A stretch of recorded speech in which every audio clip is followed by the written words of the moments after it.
Buenas tardes a todos los asistentes. Bienvenidos a nuestro conversatorio, Pandemia y Espacio Doméstico. Este es el segundo de varios conversatorios que estamos planeando hacer sobre temas de arquitectura. Hoy tenemos a un grupo muy selecto de arquitectas que nos acompañan. Mi nombre es Rodrigo Ibáñez, yo soy el gerente general de Cerámica San Lorenzo. Y hoy tengo el gusto de presentar a nuestras reconocidas panelistas, que son las siguientes. Primero tenemos a Marta Morelli. Eh, Ella es arquitecta, socia de Academia de Arquitectura y Urbanismo y profesora asociada a la Pontificia Universidad Católica del Perú, con experiencia profesional en proyectos de arquitectura y urbanismo en Estados Unidos y en China. Desde hace 10 años, Marta viene desarrollando proyectos arquitectónicos y urbanos en distintas ciudades del Perú.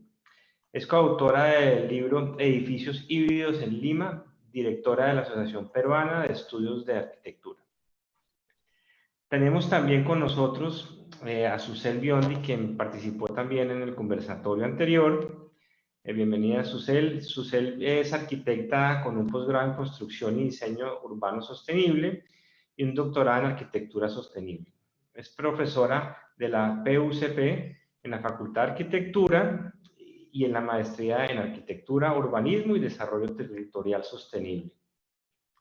En el año 2000 funda Polloni Biondi Arquitectos junto a René Polloni, con quien viene desarrollando desde entonces proyectos urbanos, arquitectónicos, y paisajísticos. Tenemos a Sandra Barclay, quien trabaja en Barclay & Krauss.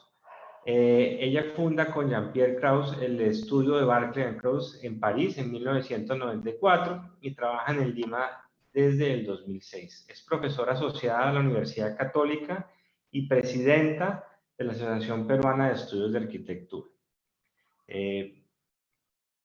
La obra del estudio ha sido acreedora de prestigiosas distinciones internacionales, destacando el premio Mice O'Crown Hall de las Américas 2018, otorgado por la IIT de Chicago, y el premio Oscar Niemeyer 2016, otorgado por la Red de Bienales de América Latina. Bienvenida, Sandra, a este conversatorio. Patricia Llosa, nuestra última panelista. Patricia Llosa, es arquitecta egresada de la Facultad de Arquitectura y Urbanismo de la Universidad Ricardo Palma. Cuenta con una maestría de crítica y proyecto en la Universidad Politécnica de Cataluña, en España. En el 2005, junto a Rodolfo Cortegana Morgan, fundan el estudio Llosa Cortegana Arquitectos, estudio con el que han sido reconocidos con diversos premios nacionales e internacionales, entre los que se destacan el Hexágono de Plata en la 17ª Bienal Nacional de Arquitectura, Urbanismo y Artes del Perú en el 2016. Bienvenida, Patricia, a este conversatorio. Bueno, a partir de este momento los invito a disfrutar de esta entretenida sesión y Marta, te cedo la palabra. Muchas gracias. Bueno, muchas gracias, Rodrigo, y muchas gracias a todo el equipo de San Lorenzo por organizar este evento.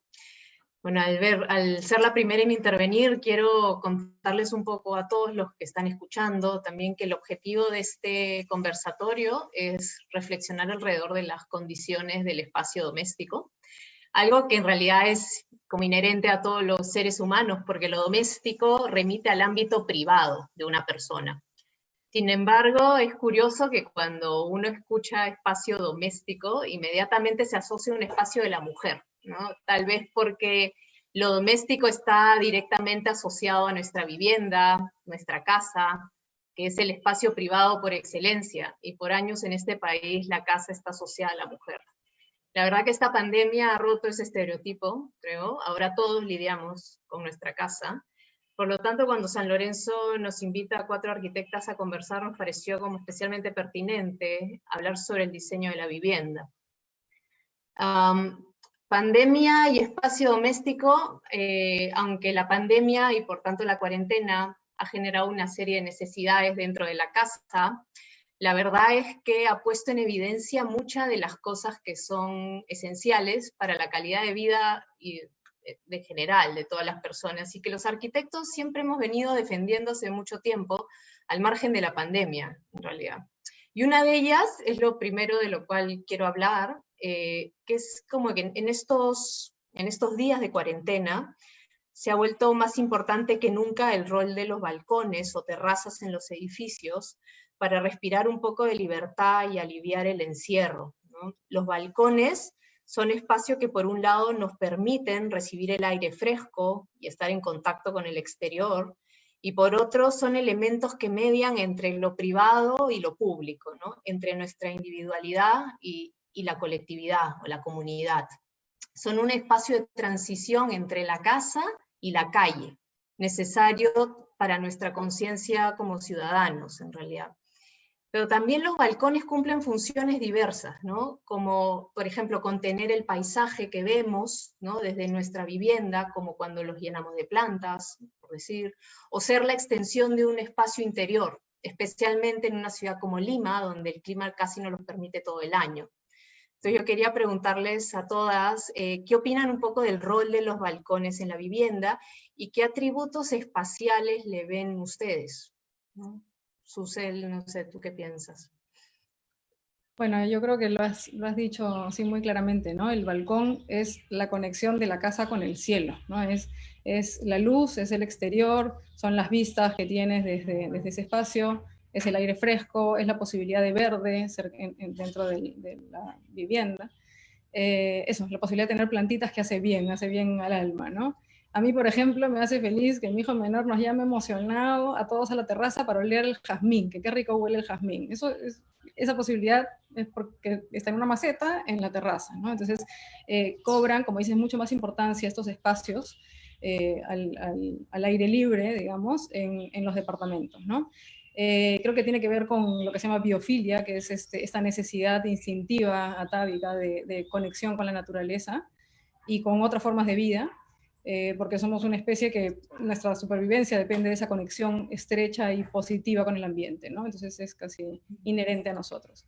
Y creo que esa necesidad de vincularnos con ese ambiente ha quedado demostrada por todos los que vivimos en departamentos, ¿no? En esta cuarentena. Nosotros hemos usado más que nunca en la vida la terraza y por ejemplo, yo ahorita he elegido, dijimos, cada uno elige un espacio en su casa, yo he elegido este patiecito, ¿no? Así como que es mi conexión con eso, con el cielo, con la luz, y ha cobrado ese rol protagónico en los departamentos especialmente, ¿no? Sandra, ¿qué piensas? Tu micro. Sí. Y como hemos pasado de una ciudad o del vivir en casa al vivir en departamento, sí, yo creo que el espacio exterior, la terraza, el pequeño jardincito o el balcón nos remiten a la idea o al concepto de casa que todo el mundo anhela o tiene como sueño, ¿no? Pero es lo que yo creo que permite sentirnos más como una casa, sin embargo habitamos un departamento. Pero creo que sí, de hecho es un espacio esencial de desahogo, y en sociedades con más historia en la vivienda social, por ejemplo, como la francesa, me parece que hay la experiencia o los proyectos que hacen la Catón y Basal, que muestran en la Bienal de Venecia en el 2018 la importancia del espacio exterior como complemento a la vivienda social, o sea, la vivienda de área reducida, y donde realmente transforman, añadiendo este plus, transforman completamente la calidad de vida de estas unidades de vivienda, ¿no? Eso lo mostraron muy bien, y realmente sí creo que este plus lo cambia todo, ¿no?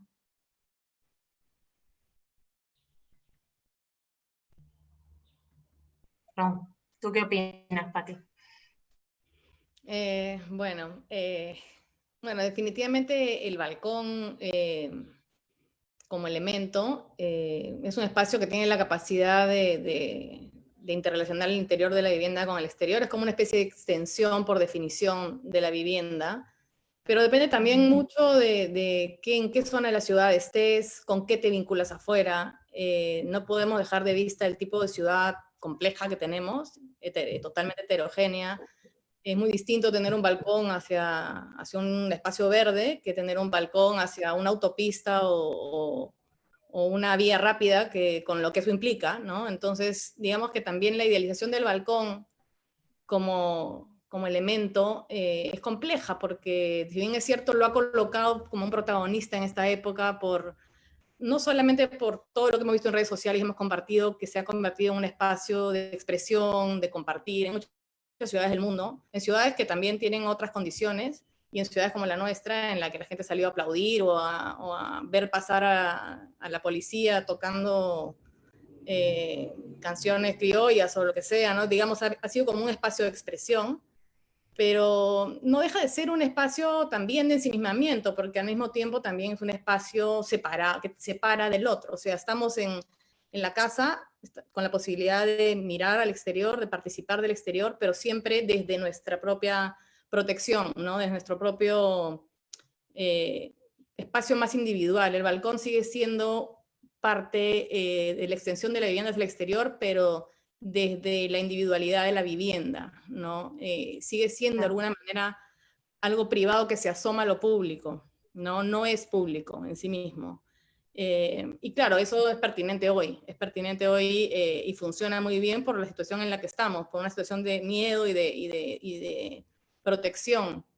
Pero sí creo que también hay que reflexionar en aquellos espacios que justamente no son ni de uno ni del otro, ¿no? O sea, todavía podríamos, es algo de lo que después de repente voy a entrar un poquito más en detalle, pero sí creo que justamente el balcón nos deja esa situación un poco de rendija entre algo que está relacionándote con el exterior, pero al mismo tiempo siempre todavía te protege y te coloca en una posición de alguna manera aislada o protegida, ¿no? Entonces hay como una dualidad, como una contradicción en el elemento que no deja de ser interesante, pero no sé, me lo deja como planteamiento. Pero ese es su rol, en realidad, ¿no? De ser este intermedio, ¿no?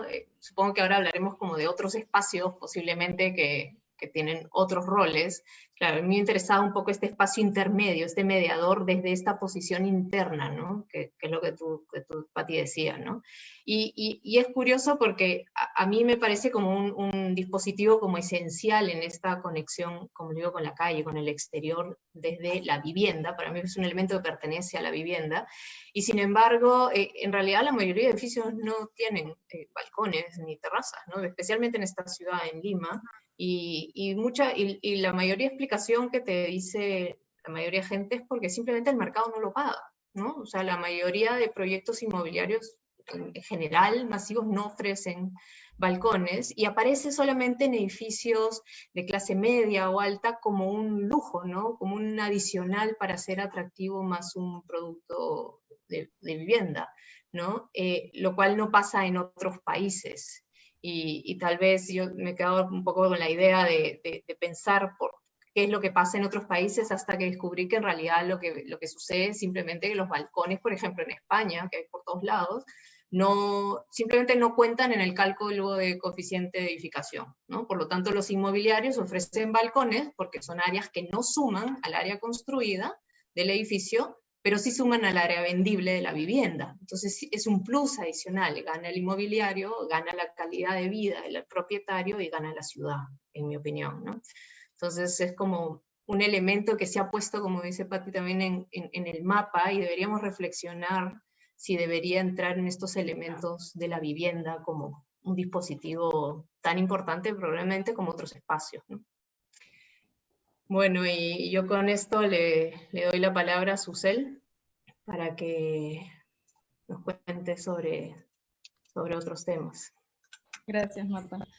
Totalmente de acuerdo con el rol del balcón y la terraza, tanto con esa definición que tiene que hacerse a partir de con qué se vincula, con esa calidad de vínculo que genera interior-exterior, público-privado, ¿no? Bueno, como Marta había elegido el tema del balcón y su rol en el espacio doméstico, yo había elegido un tema también, cada uno va a soltar su tema sobre la mesa y sobre eso conversamos. Yo quisiera tocar el tema de la importancia de la calidad ambiental de los espacios interiores domésticos, ¿sí? La calidad del ambiente interior. A mí el vivir una pandemia, esta situación tan extraña de cuarentena global, me ha hecho pensar en las condiciones de los diferentes ambientes de una vivienda y qué tipo de vida permiten a las familias que lo habitan, ¿no? Y por qué esto cobra importancia ahora, ¿no? O sea, siempre la tuvo, como dijo Marta, siempre los arquitectos nos ha importado estos temas, pero en una situación normal, digamos, entre comillas, de no pandemia, una persona promedio pasaba más tiempo fuera de su casa que dentro, o al menos la misma cantidad de tiempo en casa que fuera de casa en cualquier otra actividad, ¿no?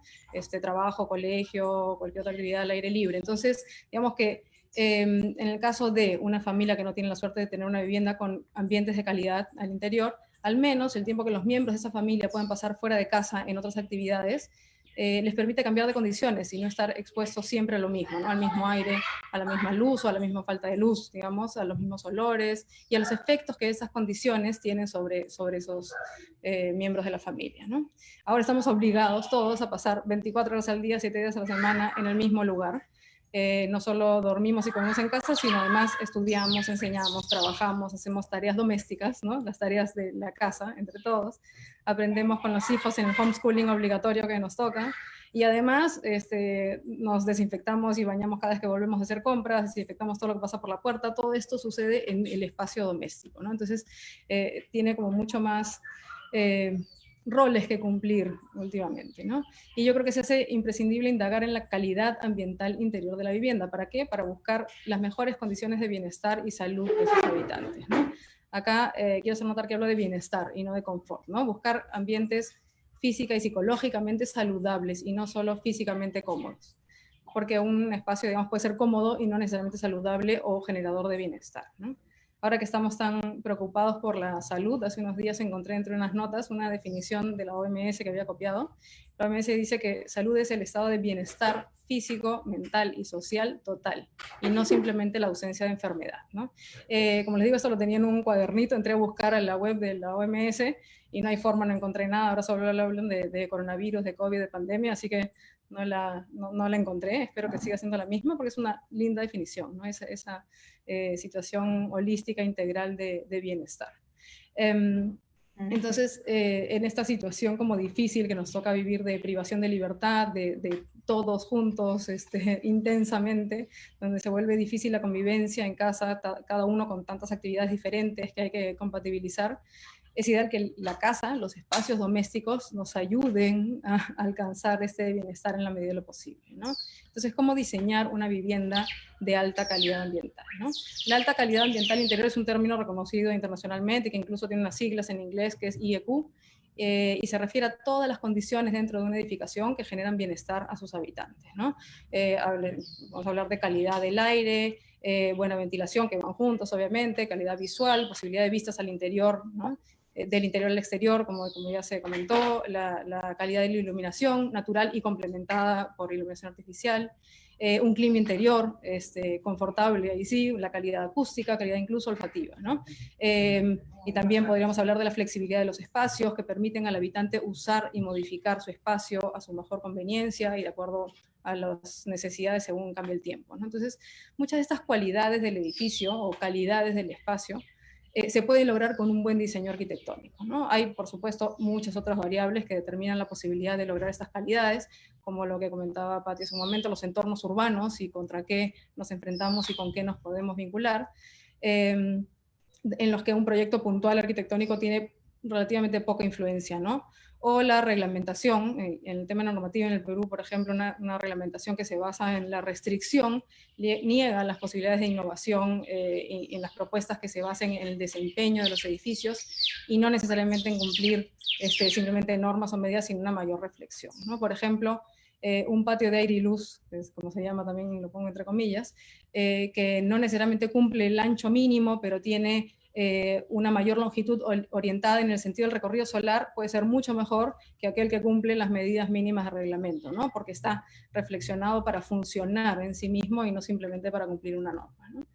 Entonces, para lograr el bienestar en la vivienda hay que mejorar las condiciones de los ambientes domésticos, y para ello podríamos ir por dos caminos, ¿no? Evitar primero condiciones que nos enfermen, ¿no? Es el camino de la salud entendida como solo ausencia de enfermedad, o el otro camino sería buscar las condiciones que nos den bienestar de un modo más integral. Estos dos caminos, los dos son importantes y complementarios, y las dos,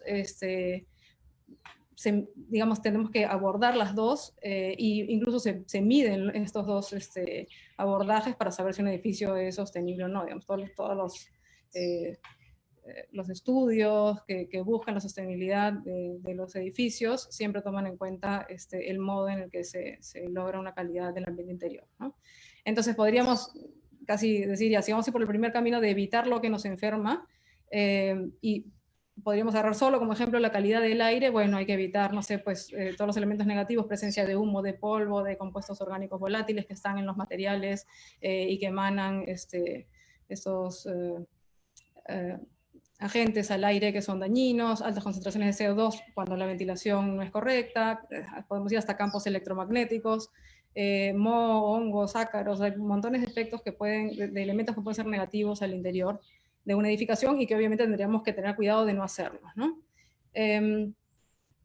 Pero por otro lado podemos ir por una visión más holística y que complementa la anterior, pero que es el camino del diseño arquitectónico, que es cómo lograr esa calidad del ambiente interior doméstico, que yo creo que es principalmente a través de tres estrategias, ¿no? O sea, una vivienda podría siempre y debería siempre incluir una pequeña área verde, podría ser productiva, una microhuerta o decorativa, simplemente el hecho de sumar una especie del reino vegetal a los habitantes de la casa es una cosa positiva en todo sentido, ¿no? Incluso anímico, ¿no? Y por otro lado también físico, las plantas filtran contaminantes del aire, producen oxígeno, etcétera, etcétera, ¿no?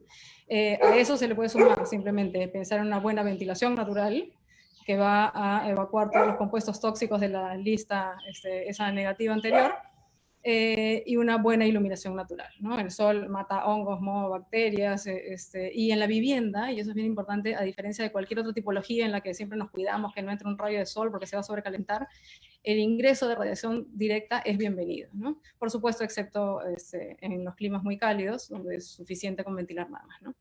Y además está esa relación de la que nos dan las ventanas y mamparas que permiten la entrada de luz y sol, ¿no? Y también nos vinculan con el exterior a través de las vistas, a la calle, a un área verde si es que no tienen la suerte de tenerla cerca, o por último al cielo y al sol, ¿no? Y todo esto ayuda al bienestar psicológico.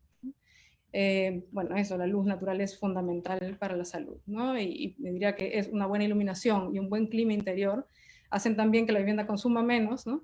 Y por lo tanto tenga un impacto ecológico menor y ayude a la sostenibilidad, ¿no? Y todo suma, digamos, el bienestar, la salud, todos felices y ojalá el planeta también. No sé, Marta, te paso la palabra. No, interesante porque has dado un poco en el fondo todo lo que buscamos todos los arquitectos es ese, ¿no? El generar un bienestar y el confort de los usuarios y de las personas que van a habitar lo que diseñamos, ¿no? Y lo curioso es que un poco entre todo lo que has explicado, has dicho, hay como dos grupos, ¿no? Digamos, los aspectos como tangibles, que incluso son casi científicos, ¿no? Hay dispositivos para medirlos, como son incluso la luminosidad, ¿no? La cantidad de luz que entra, la cantidad de aire, la acústica, ¿no? Son aspectos medibles, tangibles, posiblemente, que pueden entrar como en una especie de tablada científica, ¿no? Pero están los otros aspectos que creo que son los más interesantes de nuestra profesión y de nuestro trabajo, que son estos otros aspectos intangibles que hacen esta sensación de bienestar que la vuelve real con unos aspectos que son difíciles de medir, ¿no? Por ejemplo, la sensación de amplitud en un espacio, ¿no? Cómo se logra, que es un manejo del espacio, de una serie de variables que se logran, ¿no? El manejo de las vistas, el manejo de construcción de paisajes que no están ahí afuera, ¿no? Como un poco lo decía Patti, ¿qué haces cuando tienes una cosa, estás en medio de un entorno urbano? Pues la arquitectura tiene la capacidad de construir experiencias a veces al margen de donde están, la capacidad de flexibilidad, también, son cosas que no son tangibles, digamos, y esa es creo que la parte más rica también de nuestra profesión, y en donde se mide un poco la calidad arquitectónica, ¿no? Que es a lo que se debería apuntar en toda vivienda, en realidad, y es un poco irónico decir esto, y creo que es pertinente de repente defenderlo incluso más en un país como el nuestro, donde el 70% de la vivienda es informal, para la cual nosotros no participamos en absoluto, y que carecen de esta calidad ambiental y ese bienestar fundamental para el desarrollo de todas las personas, ¿no? Entonces, que esto es un trabajo integral que no es que hay que empezar a valorar, y hay que empezar a valorar en este país, ¿no? Como le digo, donde nuestro trabajo está reducido solamente un 30%. Un poco eso. Sí, totalmente de acuerdo. Empezar a valorar y ver qué más podemos hacer por la vivienda social, que la verdad es que... Sí, yo creo que definitivamente uno de los temas, me parece, más esenciales sería el estudio riguroso y preciso de la luz, ¿no? Me parece esencial como aporte para la calidad de la vivienda. Y entonces no pensar la luz natural o el control o el ingreso de luz natural desde el exterior, no pensarla como una composición de fachada cuando hacemos un proyecto, sino muy importante pensarla desde el interior, ¿no? Tener, por supuesto, mucho cuidado en no dejar de tener suficiente luz natural si es que concebimos espacios que dan solamente hacia pozos de luz muy pequeños o muy profundos, pero donde necesitemos tener luz artificial, por ejemplo, prendida todo el día, pero no pasarnos tampoco al otro extremo de decir que, ok, dejemos de tomar decisiones, hay que hacer todo vidriado, pues creo que la vivienda necesita también una cierta intimidad, ¿no? Entonces, no debemos de terminar con espacios demasiado expuestos que al final el habitante deba de estar con las cortinas abajo todo el tiempo porque no tiene suficiente intimidad, ¿no? Y para eso yo creo que el balcón ayuda mucho, el balcón y la terraza, ¿no? Entonces contribuye a hacer este espesor que nos puede dar esa intimidad hacia la ciudad y que permite, pues, que nos va a permitir siempre tener las cortinas abiertas cuando tenemos abundante ingreso de luz, ¿no? O sea, me parece súper importante el estudio de luz para apuntar a estas calidades óptimas o condiciones óptimas de la vivienda, ¿no?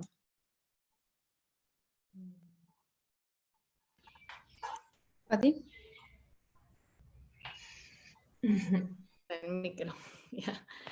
No, sí creo que, mira, mucho de lo que ustedes han dicho me hizo acordar un poco, sobre todo tu introducción, Susela, al conversatorio que hubo hace poco con Beatriz Colomina. Ella citaba a Vitruvio y decía que Vitruvio decía que todos los arquitectos debían estudiar medicina.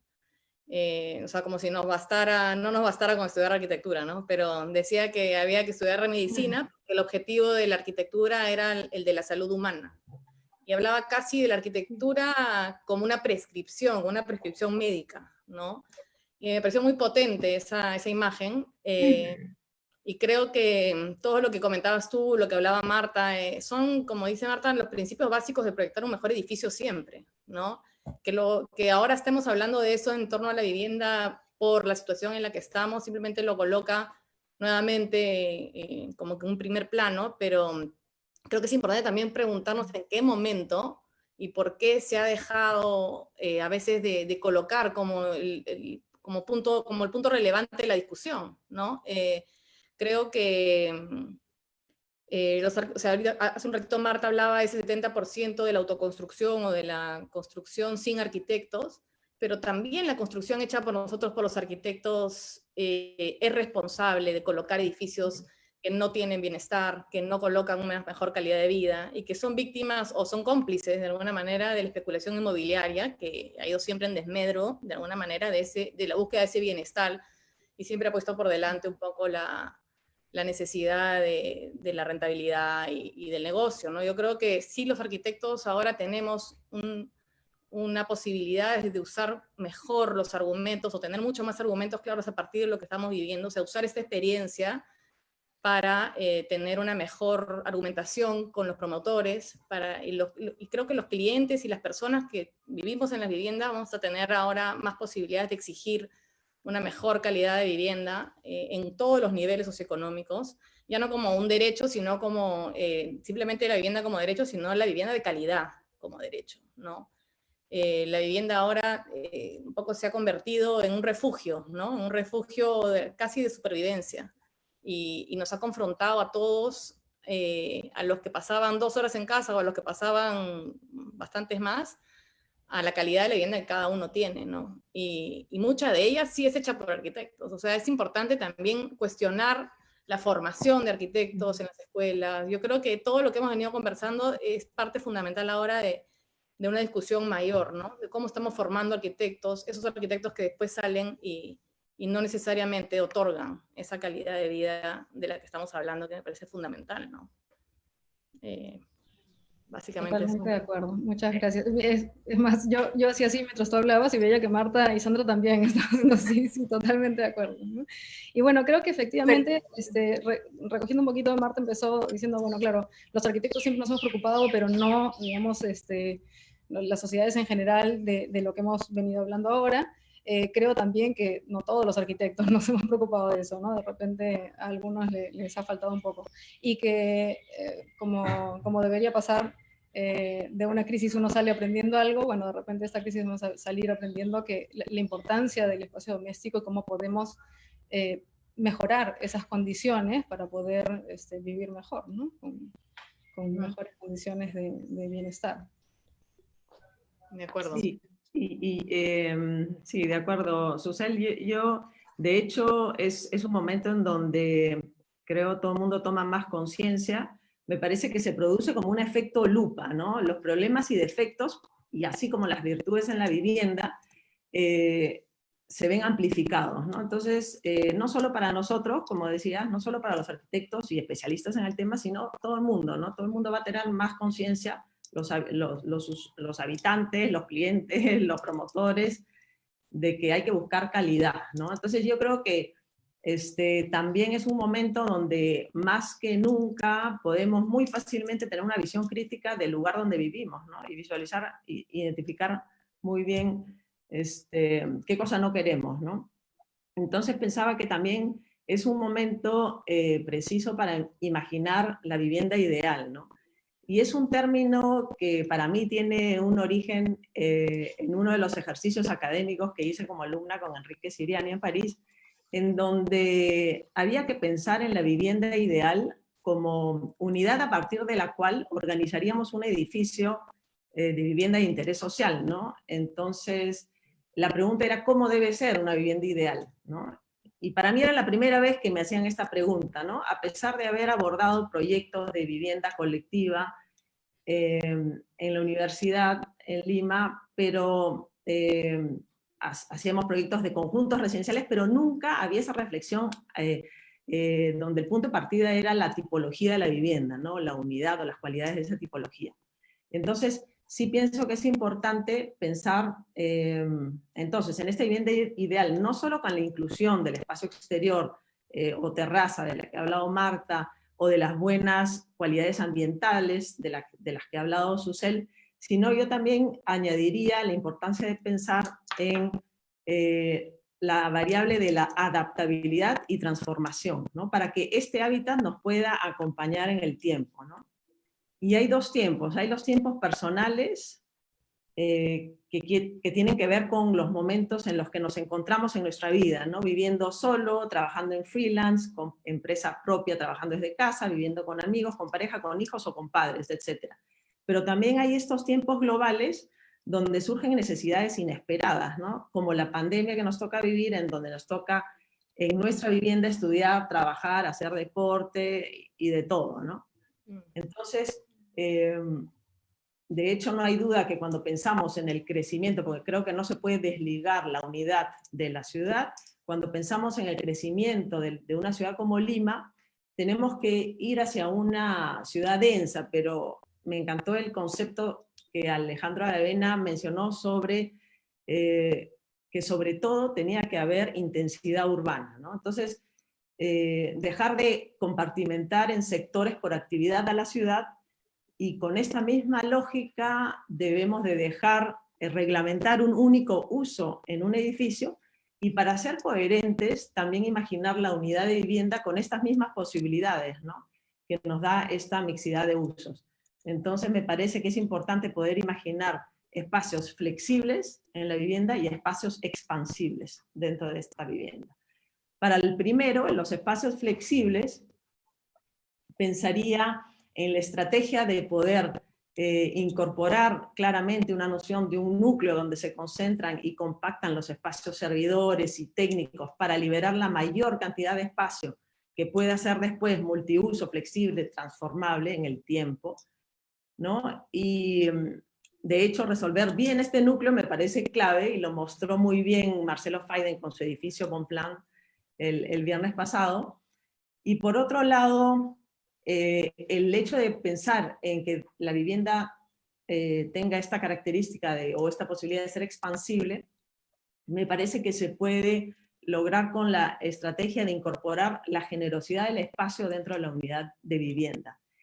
Y esto lo hemos aprendido nosotros con Enrique Siriani en Francia, en donde la tipología del dúplex permite aportar mayor calidad en la unidad de vida, ¿no?, en la unidad de esta vivienda de interés social, ¿no?, donde se puede trabajar con una tipología en dúplex, donde haya una pequeña doble altura, sea exterior o interior, pero que este vacío también se convierte en un área disponible de crecimiento en un futuro, y le da esta noción de expansible a la unidad, ¿no?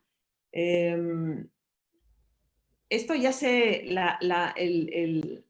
el dúplex, la unidad o la tipología de dúplex se ha usado anteriormente acá, lo vemos en operaciones de vivienda social en el gobierno de Belaúnde, como pueden ser San Felipe, Santa Cruz, y hay otros ejemplos buenos. Me parece que hoy en día ya esta tipología de dúplex está más asociada mucho a una vivienda de lujo, ¿no?, a los últimos 2 niveles de un edificio residencial, cuando en realidad es una tipología que tiene mucho potencial, porque es justamente esta pequeña doble altura, o este pequeño vacío, que puede dar esta amplitud espacial tan necesaria cuando estamos trabajando en vivienda social con áreas físicas muy reducidas, ¿no? Entonces ahí podría haber una buena compensación entre espacio generoso y área reducida física, ¿no? No sé, les doy la palabra a Marta de repente, si quieres comentar un poco sobre el mismo orden. Ya. El mismo orden. El círculo Tiki Pati. Bien obediente. Dale, Marta. Ok, bueno, ya, vale. Yo creo que estoy totalmente de acuerdo contigo, Sandra, que uno de los grandes temas que se ha puesto sobre la mesa con esta pandemia y todo es la capacidad de adaptar los espacios, o adaptabilidad de los espacios, o la flexibilidad que tienen los espacios para poder ejercer una serie de actividades que probablemente antes no los habíamos cuestionado, ¿no? Y ahora es un tema que debería permear como una condición, digamos, esencial, ¿no? Tanto de la vivienda como también lo que ha dicho Sandra, que me parece muy importante, ¿no? La flexibilidad no solamente en la vivienda comunidad, sino en la ciudad también, ¿no? Y dejar de pensar que todo que cada espacio tiene un uso, ¿no? Entonces, ¿dónde va tal cosa? Porque aquí como, ¿no? Aquí trabajo. Bueno, nada mejor que, claro, en realidad cuando diseñamos la vivienda tenemos que poner exactamente qué cosa vas a hacer en cada ambiente, y cada ambiente tiene un nombre porque está asociado a un uso y a una actividad que vas a desarrollar ahí. ¿no? Y nada más lejano que la vida cotidiana, contemporánea, donde uno ahora puede trabajar en cualquier lado de la casa, o comer en cualquier lado, estudiar, miles de actividades, y los espacios no están preparados para eso, porque están concentrados para una actividad. Entonces la capacidad de flexibilidad es fundamental, y esta posibilidad de tener los espacios con esta... en este margen, como lo que has hablado, un poco esta idea de concentrar en un núcleo y dejar una libertad mayor para que puedas tener esta flexibilidad de uso, es una estrategia buena, como la del dúplex también, la idea de la expansión, ¿no? Ese es otro gran tema importante que en este país se desarrolló mucho, se estudió mucho, sobre todo en vivienda económica, y que no ha permeado a otros sectores, ¿no? Cuando la vida es progresiva para todos, no solamente para sectores de vivienda social, o sea, la vida es progresiva, nuestra progresión es económica, nuestra progresión de nuestra conformación de familia.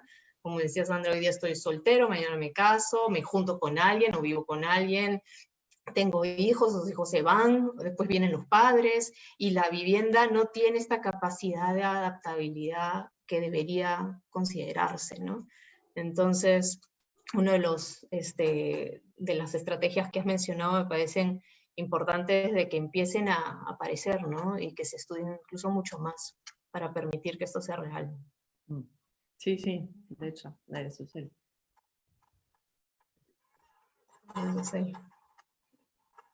Susel. Bueno, ahí te toca, Susel. Ahí está, Dice el orden. Ya, de acuerdo con lo que han dicho, me parece importantísima la flexibilidad que pueda tener una vivienda para admitir los diferentes usos que van cambiando en el tiempo y en el espacio, incluso de acuerdo a las dinámicas de sus habitantes. Me gustó el término que usó Sandra de la generosidad, ¿no? Eso a varios de los actores que estamos metidos en el medio nos falta, y eso hace difícil un poquito de repente llegar a una vivienda de mayor calidad, ¿no? Y también la capacidad que tiene de extensión o de expansión, y creo que ahí también hay otro modo de hacerlo, no solamente que la vivienda crezca llenando vacíos que dejó previstos, ¿no? El proyecto, sino de repente es una expansión con espacios colectivos o comunitarios. Digamos, en un edificio, la unidad de vivienda no tiene que tener todos los espacios, no tengo que tener dónde hacer deporte, y no tengo que tener dónde de repente, no tengo que tener una sala de estudio. Pueden haber espacios que son zonas comunes, y que además esas zonas comunes pueden cambiar de usos de acuerdo a los requerimientos de la comunidad que lo habita, ¿no? Y es cuestión de ponerse de acuerdo y decidir cómo qué se van a usar y que puedan cambiar en el tiempo también.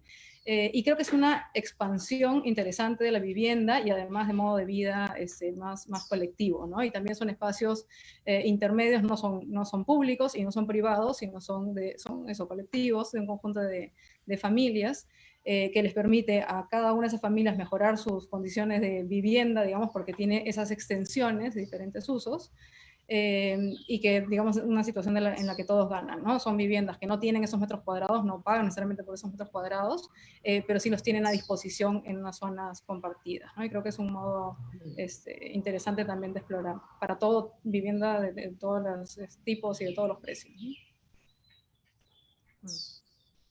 Sí, Patti. Bueno, creo que un poco de lo que has hablado, Sandra, bueno, es muy interesante en el momento hablar de este tema. Creo que justamente ahora, en el contexto nuevamente en el que estamos, y creo que también es parte de la discusión de hoy, una de las cosas más interesantes es que justamente la vivienda se ha vuelto de manera virtual más pública que nunca, ¿no?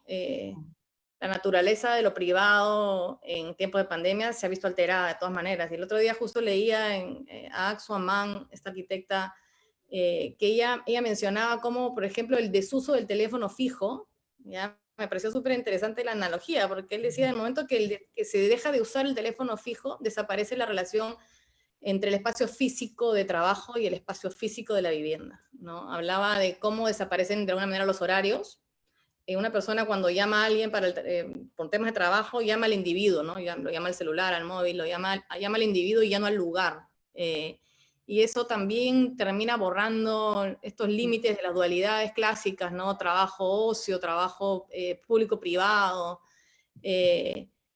Y esto en el confinamiento se ha llevado al límite, ¿no? Hoy día no solamente trabajamos en casa y nos ocupamos de las labores de casa entre todos, sino que también asistimos a una obra de teatro, tenemos este tipo de conversaciones y conferencias, tenemos reuniones de trabajo con clientes o entre nosotros, y al final todos tienen el mismo fondo, que es el fondo de la vivienda. Entonces hay como hay una situación bien interesante en ese sentido, ¿no?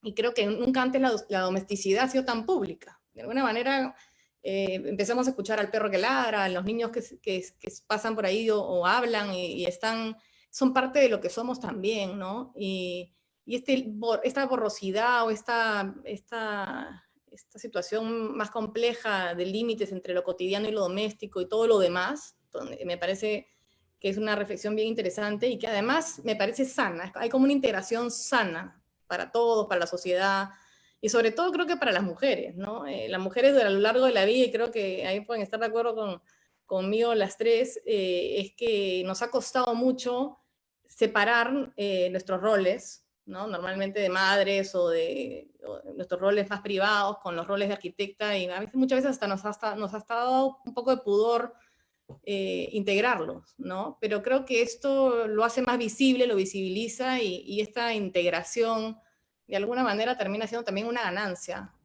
para todos, ¿no? Tratando de sacar cosas de esta situación tan compleja, ¿no? Y que creo que todo eso se lleva a la reflexión de la vivienda, como decía Sandra, como están comentando todas, ¿no?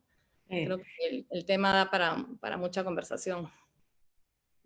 Sí, pero qué importante es en este cambio de época o cambio de forma de vida que llevamos todos y todas, qué importante es que la reglamentación se actualice, ¿no? Porque efectivamente yo creo que es clave la adaptabilidad, la transformación, el hecho de que tengas una vivienda donde puedas hacer muchas cosas, como te da la gana, como dice Marta, y que se pueda transformar y haya usos distintos en un edificio. Pero qué importante que todo esto, que es una necesidad evidente para la forma de vida de las personas hoy en día, esté apoyado por una reglamentación que debe actualizarse, ¿no?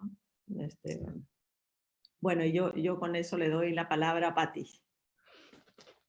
Bueno, de paso agradecer también, porque he estado hablando sin agradecer a Milagros, a Valeria, a Mariana y a Luis por la invitación, y de verdad que me encanta estar acá con ustedes, que son colegas y amigas, y estas conversaciones siempre son interesantes. No quería dejar de decirlo, pero bueno, yo quería hablar un poco en torno al tema de la domesticidad común, aquello que se sale del ámbito de lo privado, de la vivienda, todos esos puntos de contacto con el otro, que para mí son relevantes. Y una de las preguntas más recurrentes que todos nos estamos haciendo en estos últimos meses ha sido cómo será esa nueva normalidad. Y creo que la mayoría puede estar de acuerdo que no va a ser igual. Y como dice Sadie Smith en un artículo que leí hace poco, dice que es algo que además no debemos ni esperar, ni añorar, ni querer que suceda, ¿no? El mundo en que habitábamos pre-COVID, digamos, es parte fundamental de los cuestionamientos que tenemos que hacernos todos, y creo que es lo que estamos conversando hoy. Y no es que no supiéramos que vivíamos en un país, por ejemplo, con instituciones y sistemas públicos precarios. No es que no sabíamos, como venimos hablando, que la vivienda en su mayoría era producto de la especulación, muchas veces, y ausente de todo tipo de reflexión, sino que de alguna manera uno elige o no verlo, o seguir adelante y aprender a vivir a pesar de todo ello, ¿no? Y esto nos lo coloca en primer plano nuevamente. Lo que esta pandemia creo que sí ha evidenciado, y de verdad me parece muy potente, es que las carencias y las desigualdades del otro sí nos afectan, ¿no? Que somos más interdependientes de lo que pensábamos o lo que sospechábamos, y que el mundo está totalmente interconectado. Y aunque hay gente todavía que piensa y habla de la pérdida del espacio público o de la imposibilidad de una nueva convivencia, ¿no? Obviamente desde el miedo al contagio, el miedo al otro, lo que estábamos hablando hace un rato, hay personas que piensan que se va a generar un repliegue. Yo prefiero pensar lo contrario, yo prefiero pensar en lo que señala Sloterdijk, este filósofo alemán, que él dice que hoy más que nunca necesitamos del otro, que el bien propio nunca ha dependido tanto del bien del otro, ¿no? y que así como se magnifican, un poco como estábamos comentando, todos los problemas, también se magnifica la conciencia de la interdependencia entre las personas, ¿no? Y creo que el reconocimiento de esto debería ser lo que nos deje esta situación de crisis, o debería ser una de las cosas más importantes para mí que nos deje esta situación, ¿no? Sloterdijk, por ejemplo, acuña este término que él llama coinmunidad, el otro día lo mencionaba también, es un neologismo que asocia el compromiso individual con protección mutua, con inmunidad común, ¿no? Él habla de la conciencia compartida de inmunidad, que coloca en primer plano esta necesidad de mutualismos, ¿no? De uno con el otro. Y la especulación inmobiliaria, la sociedad de consumo, de alguna manera han despreciado este espacio de lo común, justo lo que hablaba Sandra hace un ratito, en busca del mayor número de metros cuadrados, que también está en concordancia con la normativa, que muchas veces es producto de esa misma especulación, ¿no? Y el espacio doméstico se fue alejando de ese espacio compartido, ¿no? Se fue ensimismando, dejando de lado el barrio, el espacio de encuentro. El espacio doméstico, de alguna manera, se fue ensimismando, generándose como una especie de burbuja, creo yo. Esas burbujas que hoy, irónicamente, son las burbujas que nos protegen, ¿no? En este momento, y creo que espero por solamente un tiempo, son precisamente los espacios de refugio, pero que pasado este espacio de incertidumbre y tan complejo, yo creo que son las que precisamente debemos empezar a quebrar, ¿no? Estas burbujas, estos ensimismamientos. Particularmente creo que si en algo debe cambiar la reflexión en torno a la vivienda, es justamente en torno a la recuperación de lo común, ¿no? De estos espacios de los diafragmas, las rendijas. Creo que un poco también se hablaba de eso en las intervenciones de ustedes hace un rato, ¿no? Las rendijas entre viviendas, estos lugares de encuentros entre vecinos, la extensión, la prolongación de la vivienda a la calle, eso que no es ni privado ni público, ¿no? Que no es de nadie, pero es de todos, que es un poco el barrio, ¿no? Esos espacios públicos domesticados. Pienso en elementos arquitectónicos, por ejemplo, tan nuestros como los patios, los umbrales, cómo resignificarlos para generar esos espacios de vínculo nuevamente, ¿no? Pienso en la relación de las viviendas con la calle, o sea, no me gusta usar mucho la palabra ceder a la calle, sino justamente es pensar en que no estás cediendo, sino estás ganando, porque la vivienda en sí se puede asumir esta situación de prolongación y de extensión como un valor para la vivienda en sí misma, ¿no? Justo el otro día hablaba de estas ideas con Ro y él me hacía una analogía medio pandémica que me pareció interesante. Decía que si pensamos, por ejemplo, en cómo los niños que no salen a la calle no son capaces de generar anticuerpos, los anticuerpos necesarios para sobrevivir, ¿no? Y se terminan enajenando. De algún modo similar, la vivienda que se aísla y que se enajena, termina enajenando, separando a las personas de los barrios y de las comunidades, ¿no?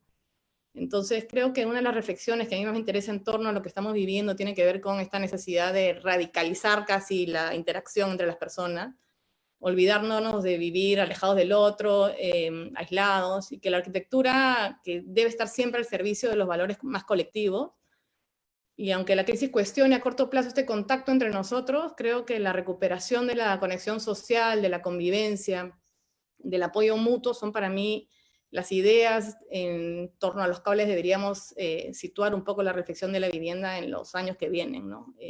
No sé cómo, pero sí creo que es un tema a darle mucha cabeza. No sé qué piensan ustedes.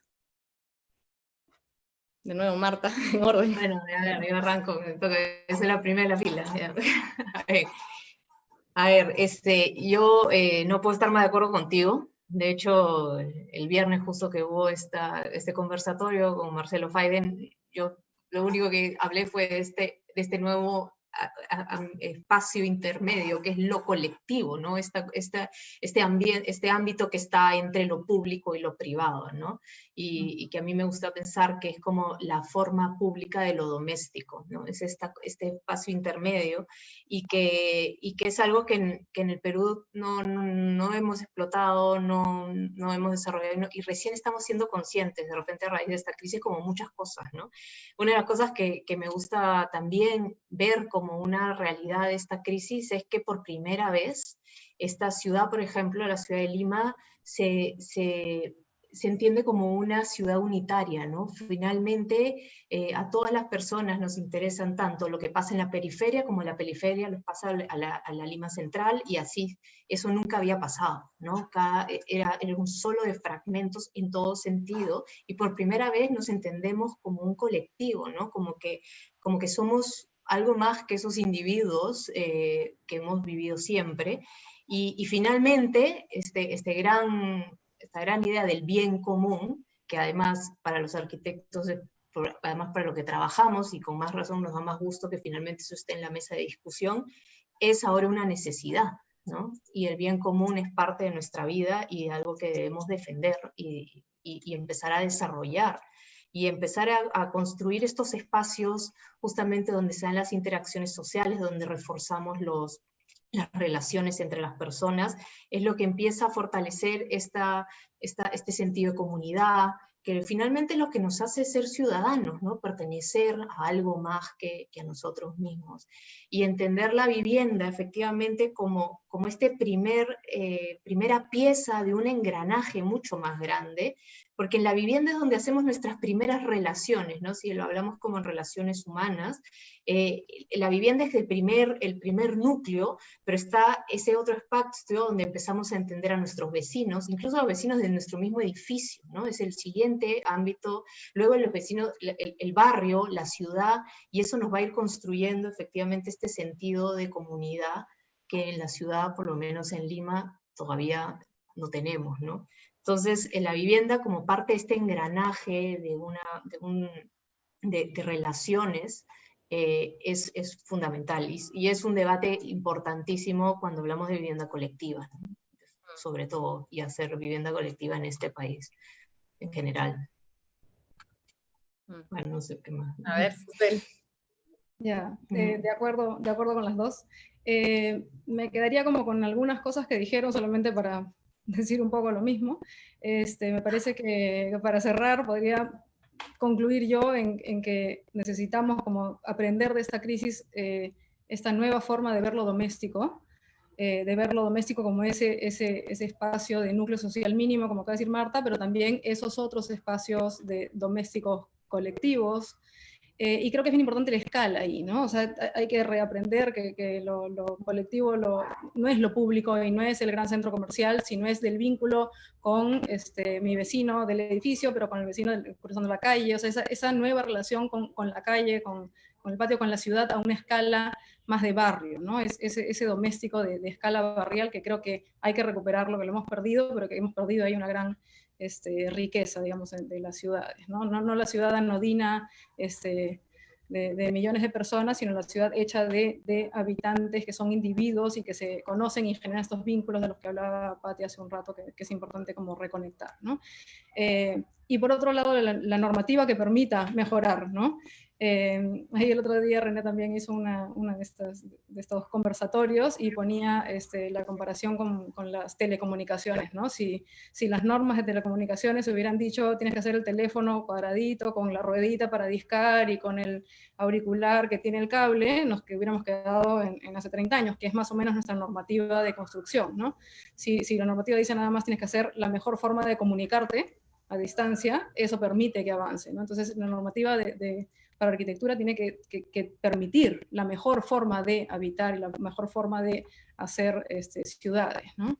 No restringir lo tienes que hacer así, ya sabes, y con estas medidas y de esta forma, ¿no? Entonces creo que, bueno, nada, ojalá podamos aprender a hacer mejores ciudades y mejores espacios domésticos con todas esas condiciones que hemos ido hablando, ¿no? Está bien. Sí, sí, no, de hecho, como dice Patti, más que nunca la necesidad del otro, ¿no? O sea, más que nunca la necesidad de espacio público. Y como dicen Marta y Susel, de hecho la unidad de vivienda no puede estar separada del concepto de ciudad que estamos construyendo, o la ciudad que estamos construyendo. Y yo creo que sí hay que liberarnos de esta idea de que lo que es importante en la ciudad es la imagen, la sumatoria de fachadas, la búsqueda de homogeneidad o la búsqueda de la misma altura, que muchas veces es lo que nos pide el reglamento, Y hay que pensar más, o sea, dejar de pensar en la imagen de la ciudad para pensar más en la experiencia de la ciudad, ¿no? Esa experiencia urbana donde hay espacios de encuentro, espacios públicos. Y entonces cada proyecto que construye la ciudad debe ser un poquito más generoso con esa ciudad. Como decía Patti, no es ceder, sino también es ganar. Cuando cedemos, ganamos espacio público. Cuando bajamos muros, cuando borramos esos límites entre lo público y lo privado, estamos ganando también, ¿no? Y hay otras ciudades, me encanta este ejemplo de la ciudad de Sao Paulo, donde el plan regulador que estuvo a cargo de Fernando de Mello, justo en el mandato del alcalde Fernando Haddad, hay una reglamentación, o él arma esta reglamentación en donde el premio al promotor, el premio en altura, se da cuando el proyecto ofrece un espacio público dentro del lote. E incluso, entonces tú liberas, si es que tú liberas tu primer piso y lo haces transitable por el público, puedes atravesar el lote, tú ganas en altura. Y entonces es una ecuación increíble en donde finalmente el promotor no pierde porque gana un nivel, un piso o dos, no sé cómo es la negociación, pero finalmente gana pisos de mucho valor, pero comparte con la ciudad y cede y gana este primer nivel como espacio público. Entonces, en una ciudad donde hay pocos espacios públicos, donde hay pocos parques, como la ciudad de Lima, de repente estamos en déficit en espacio público, puedes encontrar espacio público en lotes privados, ¿no? Me pareció así un ejemplo increíble y, por supuesto, a cargo de esta visión está un arquitecto que está tratando de ver cómo mejoramos la experiencia de la ciudad, ¿no? La experiencia urbana, pero para una ciudad moderna, hoy, actual, ¿no? Entonces, la reglamentación definitivamente debe actualizarse, ¿no? En todo sentido.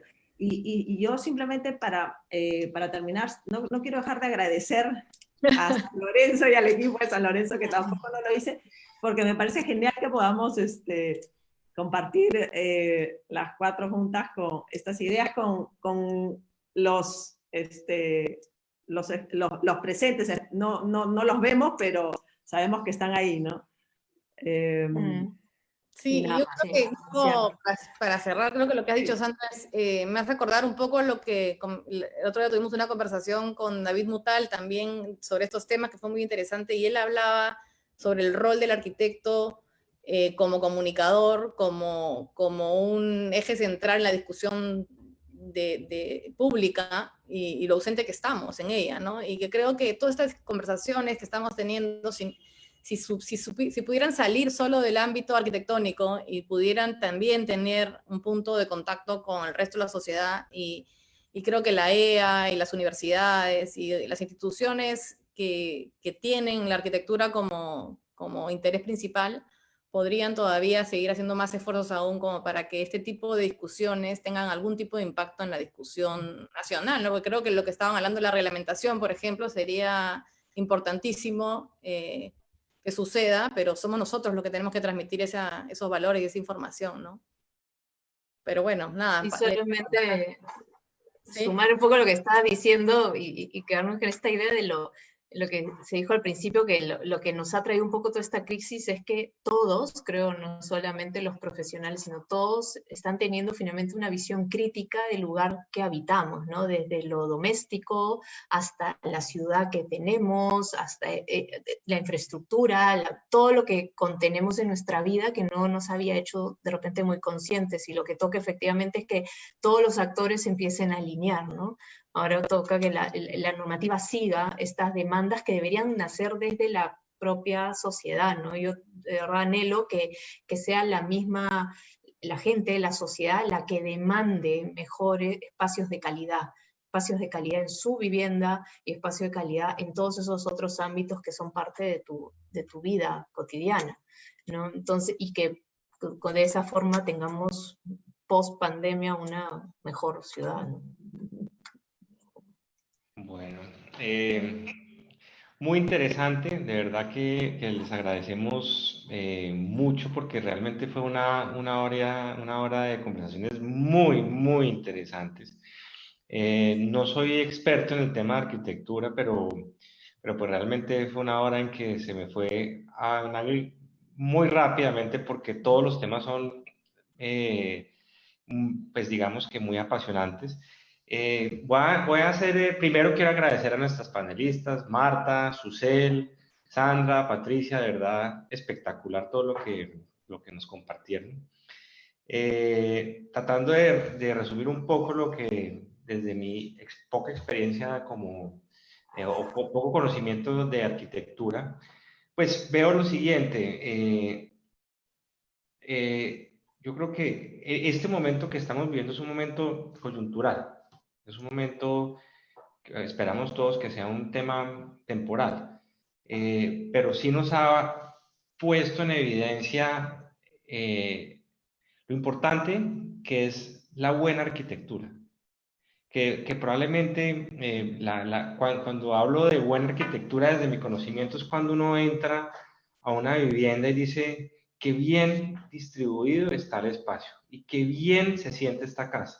Porque yo creo que la tecnología y la nueva exceso de información la tendencia hipercomercial de las cosas, digamos, ha impulsado a que muchos proyectos se enfoquen en que el edificio tenga una fachada muy vendedora, que se vea súper moderna, que cuando se toma la foto y se promociona el apartamento sea un espacio de revista, pero realmente encuentra uno una cantidad de proyectos así, donde entra uno y el espacio no, realmente no está bien hecho, y eso es muy importante en este momento, eh, porque con esta pandemia nos hemos dado cuenta de lo importante que es una buena arquitectura y un espacio doméstico bien manejado.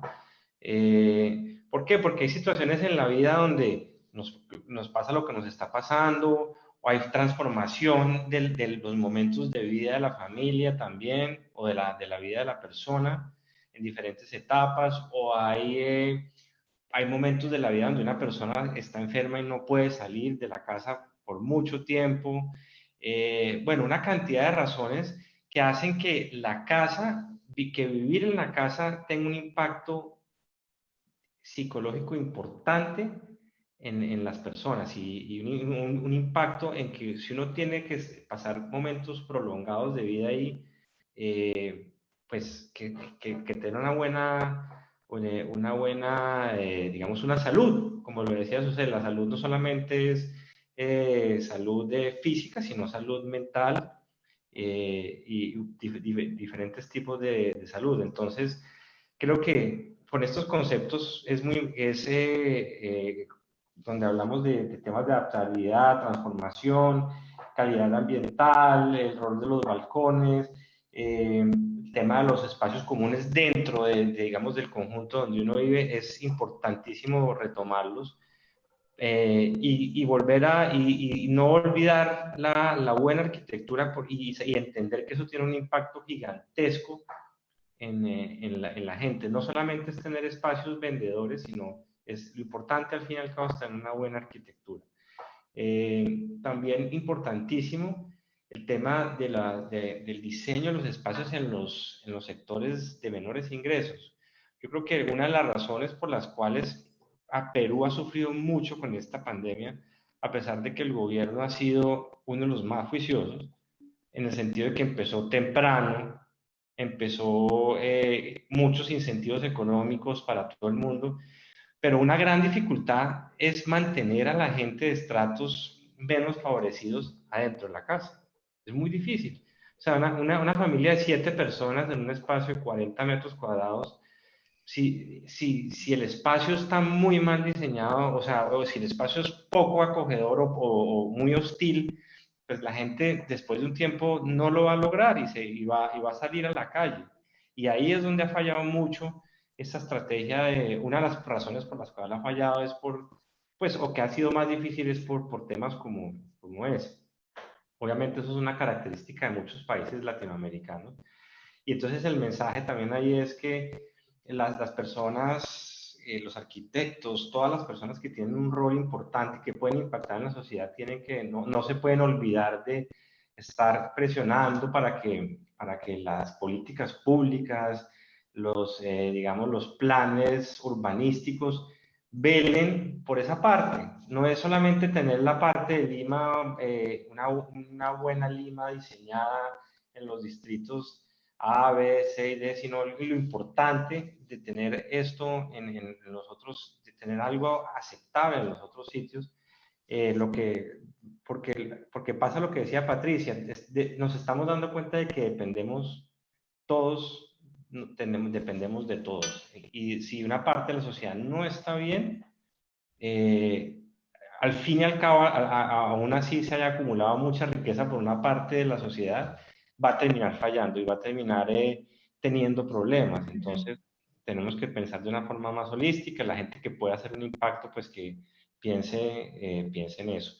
Finalmente, en temas de materiales de construcción, para nosotros va a ser muy importante, por ejemplo, el tema de baldosas, entender, creo que una lección es que el juego, el color de las baldosas es muy importante dependiendo de los espacios para los que se han diseñado. Me imagino que eso debe impactar muchísimo, no solamente que sea bonito y que impacte para las personas que están visitando, sino para las personas que viven ahí todo el tiempo. Entonces, pues como que resumo y me llevo todos esos puntos de esta charla, de este conversatorio. Realmente les agradezco muchísimo. Estaremos haciendo un conversatorio probablemente en junio y realmente pues un aplauso silencioso porque no las van a oír a todas nuestras panelistas. Espectacular realmente. Muchísimas gracias. Hasta luego. Muchas gracias. Gracias a ustedes. Gracias a todos.